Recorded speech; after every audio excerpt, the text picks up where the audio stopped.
আসসালামু আলাইকুম গাইস। দাপুনিয়া বাজার মজ্জেম স্টোর, দাপুনিয়া বাজার গোরস্থানের ঢালে চেয়ারম্যানের দোকানের সামনে দোকানটি অবস্থিত।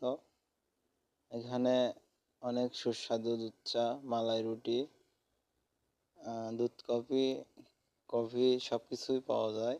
আপনারা যারা যারা চা ভালোবাসেন, চা খেতে পছন্দ করেন, অবশ্যই দাপুনিয়া বাজার মজ্জেম স্টোরে আসবেন। এখানকার দুধ চাগুলো অনেক সুস্বাদু,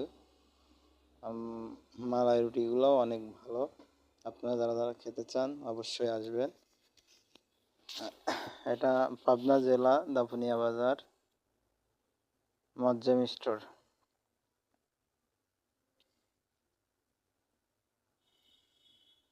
ধন্যবাদ। যদি ভিডিওটা ভালো লাগে একটা লাইক, একটা কমেন্ট, একটা শেয়ার করে